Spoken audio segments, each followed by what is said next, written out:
Nuketown Zombies dropped on Black Ops 2 in 2012, and since then we've had 2 more versions in Black Ops 4 Zombies and Black Ops Cold War, and all 3 versions of them are different. The one in BO2 was a bonus map, the one in BO4 was a main map, and in Black Ops Cold War it released as an Onslaught map. But of course, Nuketown originally was a multiplayer map that progressed, and the funny thing is, for the multiplayer it's been in pretty much every Black Ops game, and for the zombie side it's been in 3 different Black Ops games. So by this point it is a staple in Call of Duty, in both modes, and we've seen on the multiplayer side it progress over the years. When it first released on BO2, it really was a bonus map because you didn't get it on disc alongside Transit, you had to pay $5 at the time to acquire it, or if you had the season pass you could get it for free 5 months later, and the map was totally worth it. $5 for what was a small zombies map that didn't have a main Easter egg, but a few side Easter eggs. It was an integral part of the storyline. You played as the CDC and the CIA, and more than anything, to play on what at the time was a fan favourite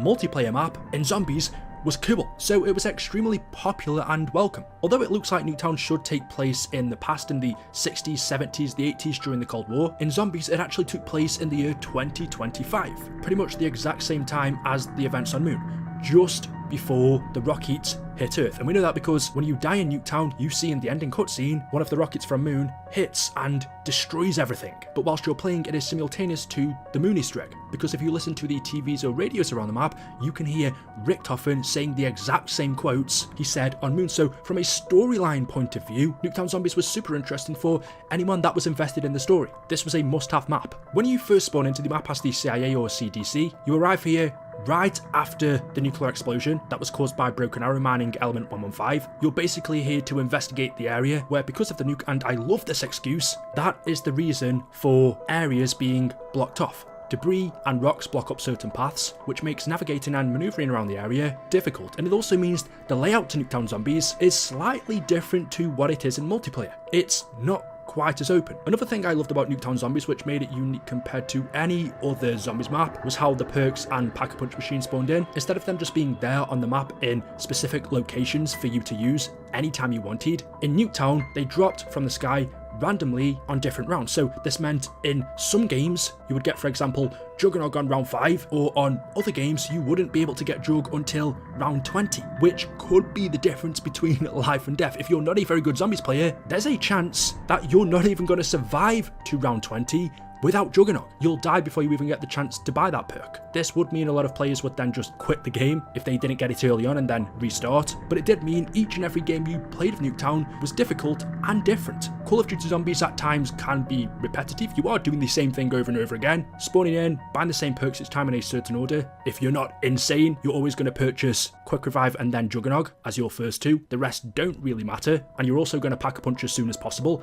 But in Nuketown, this was totally out of your control. Just like prior maps, however, you spawn in the central area of the M1911. The 2 weapons in this area are the M14 and the Olympia, and then you can either choose to go left or to go right, to the yellow house or the green house, and that's it. Nuketown had 3 main areas. It's a tiny map, not quite as small as Naktor and Toten, but it's the size you'd expect for $5. In the houses you can go upstairs, downstairs, in the garden, and then in the centre of the map you can also pay 3,500 points to go inside of the truck, where you can find the Bowie knife and more weapons, and that's it. It sounds like a simple map, but these small things that Treyarch did to it, such as how the perks spawn in, and mystery box locations, I could say. One of the spots where it spawns is the overhanging area on the yellow house. Some of the locations of the perks are crazy, especially the one in the garage when you have to crawl through the gap to access it. The developers found a way to make it spicy and the gameplay not be simple. Some of these zombie spawn locations are random. Normally on maps you'd expect them to come through windows or barriers or spawn out of the ground in obvious spots,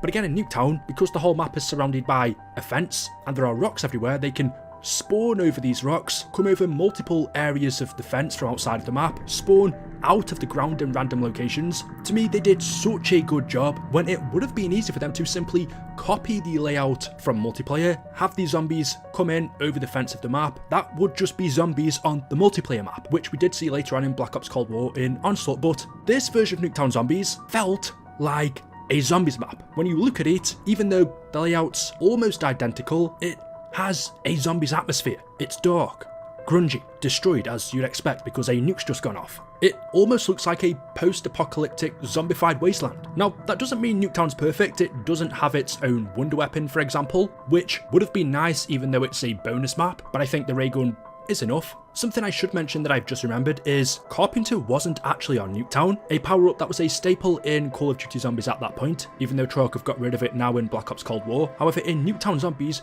Treyarch decided to get rid of it because there was no boardable windows. There were no barriers that you could board up to slow down the zombies, they just came in. That's the reason Treyarch got rid of it. Talking about the amount of zombies on the map, another thing I loved, I feel like I'm going to say that so many times because I rate Nuketown highly, is you could actually see the amount of zombies that you had killed. On the Nuketown population sign, the counter will go down every time you kill a zombie, and then resets when it gets to 0. You know what it is? It's the fact that it was marketed as a bonus map, and that's exactly what it felt like. And it costing $5, which is nothing, made it feel like, to me, that you were getting a lot for your money. This might be one of the only times I can say spending extra money in Call of Duty was really worth it. I think I would have happily paid $10 for this. There was numerous Easter eggs that you can find. Some of the main ones were if you knock on the bunker door, you can hear Malton on the other side. On round 5, you can hear the horn of the transit bus, which we know Rustman stole from the Broken Arrow facility. There is the standard musical teddy bear Easter egg, the audio quotes from Richtofen as he's speaking on Moon, along with a few other things. At the end of the day, Nuketown was the perfect bonus map. Small, enough content in it, a great price, a challenge, but smaller zombies maps usually are, Nakta and Toten, Verrucht, just because there's not big areas for you to train the zombies on, so they're going to be harder. It's almost perfect. And so I think that was one of the reasons why we've seen it come back 2 other times in Zombies. The next time we saw it was in Black Ops 4 as Alpha Omega. It wasn't a bonus map in this game, and I say that not only because it was a part of the Season Pass, but it was also drastically bigger. Didn't Treyarch say it was about 3 times bigger? I could be wrong, but it definitely felt like that. Nuketown and BO4 no longer being a bonus map meant everything had to change. New features, more Easter eggs, more storyline implications, more enemies, its own wonder weapons, everything. But as you also saw, that doesn't necessarily mean better, more quality. That's something that's down to opinion, whether you think this is better or worse than Black Ops 2's Nuketown. I guess that's the responsibility that comes along with it being a main map. It has to be of that quality. And was it? That's down to you to decide. Personally, I thought it was average. It could have been way better, but the same thing could also be said for almost all of Black Ops 4's Zombies maps. You could even ask the question, should Nuketown Zombies have just been a one-off bonus map in BO2, never, unlike its multiplayer counterpart, to be seen again? Alpha Omega was marketed as a reimagined, heavily expanded version of Nuketown, set at the Broken Arrow facility prior to the nuclear explosion, so before the original, which also explains why things aren't as destroyed in this version, because the nuke hasn't gone off yet. But Alpha is no longer a small bonus map, it's now been expanded to be the size of a main map. On the ground level, whole new areas have been opened up. Instead of just the 2 houses, there are now multiple that you can go in, I think it is. And below ground, you can now go into the bunkers, which contains the research facility area, making the playable area so much bigger. Besides from that, you play as Primus and Ultimus now instead of the CIA and the CDC, which are better, more interesting, interactive characters, but there was nothing wrong with the originals. And the other major difference is the reintroduction of the Raygun Mark II, but with its own unique elements. And by the way, I think I forgot to mention, the Raygun Mark II was also in the original Nuketown, but it was the standard variant that you had in every map. In Alpha Omega, there was 4 unique elemental variants that you could craft, 1 for each player if you were playing co-op. As you would expect, there were also several new enemies that were introduced to this map: the Lightning Hounds, which were electrified versions of the normal Hellhounds, the Nova 6 Bombers, which are mutated Nova 6 crawlers with the ability to empower nearby zombies, and the Jolting Jacks, which were another variant of the Nova crawlers that had the ability to shoot lightning balls at you. I'm going to be honest, not the best enemies, quite annoying, all of them, but I've seen worse, and that really just sums up Black Ops 4 Zombies. Every map had a lot of variants that didn't make the gameplay better, and the other enemy is of course Avogadro, which was the boss fight. The original Nuketown never had a main Easter egg, Alpha Omega does, and Avogadro is the creature that you fight, and I can't lie, this has to be one of the coolest moments in Call of Duty Zombies history. Do you really think you can contain me? You only made me stronger. The main Easter egg is called Electromagnetic Awakening Party. Essentially, you're completing quests to break the cycle, which leads to the defeat of Avogadro and to the nuclear bomb exploding, and then to the ending cutscene. I think the Easter egg's okay. A main quest is always better than none, and then there's plenty of smaller Easter eggs to discover as well, including the ability to activate Sergeant Adam, who is pretty much the same as the Civil Protector in Shadows of Evil. If you destroy all of the heads off the ADM robots around the map, you can get, well, multiple different outcomes, an extra perk power-up, or even a jump scare. Yeah, to be honest, there's plenty to do, so for the storyline and Easter egg side, it's an improvement. But when it came to the gameplay, that's where the questions were asked. I think because the original version of Nuketown Zombies, you knew exactly what you were getting. It was a bonus map, and that's what you expected. You didn't expect too much from it. It was small, simple, 3 main areas, that was it. But because Alpha Omega was a main map, it didn't, for me, quite meet those standards. I actually felt it was slightly more of an annoying map to play. I'm not sure if Nuketown ever fitted being a main map. It was perfect being a side map, being a bonus, but to make it into a main one kind of goes against everything that Nuketown ever was. It's always been the small map that people like playing because it's small. That was the reason why it also fit zombies in the first place, but then to totally change the layout and make it bigger is just not what Nuketown is altogether, or ever was. It's no longer Nuketown. And besides from that, I don't think the new areas really add anything either. Downstairs is pretty much an unplayable area just because of the layout. You're only down there to complete quests or pack a punch. Upstairs is where you're going to stay and train, but the new houses and the middle area that's been opened up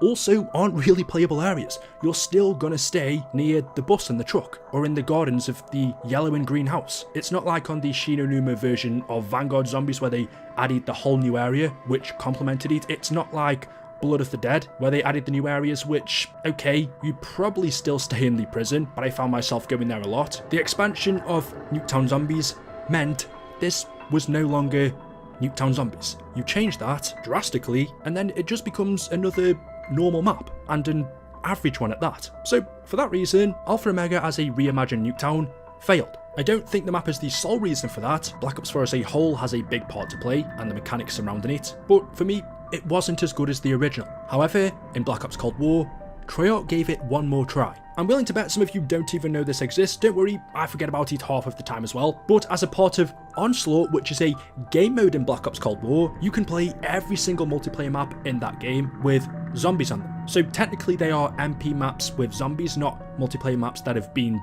zombified, where the layouts have been changed or things have been made more dark and grungy to fit the theming. These are simply MP maps with zombies, but they also include zombies features such as perks, pack-a-punching, weapon rarities, so everything that comes along with Nuketown Zombies on Cold War is essentially all to do with Cold War's gameplay itself, not Nuketown specific. So I suppose the question would be then, does the basic multiplayer map fit zombies? And yes, of course, we've seen it work with the Black Ops 2's version. The layout was the exact same, they just zombified it, but because it's a good map in itself, it's fine, it doesn't really feel out of place. Is it fun? Is another question, because there's not really any zombies Easter eggs, there's no storyline here. Well, there's 3 pieces of intel that you can find, but there's no real deep storyline to it, like there is with the other 2. So the only thing you've got to judge it on is gameplay. Is that enough? And well, the Onslaught mode itself is controversial to say the least. No one plays it, which tells you something, but I don't think it's bad. It's okay to just hop on now and again and kill some of the undead on some multiplayer maps. It's fun for a one-time thing every other month or once a year. This version is probably the worst that we've had, simply because it is so basic, and it's not really a zombies map. It's a multiplayer map with zombies on it, and the zombies mechanics. Kind of, because the way you access weapon rarities or pack-a-punch weapons or perks is not through machines. There's no pack-a-punch machine on the map, there's no perk machines. You get everything through power-ups. When you look around, there are no zombies elements for you to see. Also, the fact that there's no free roam in terms of you have to stick to the playable area which is inside the zone is annoying. I don't think that helps. But yeah, there's really nothing to say because there's nothing to this. But it is Nuketown Zombies. This is in the Onslaught mode, which is a zombies mode, so it's a zombies map.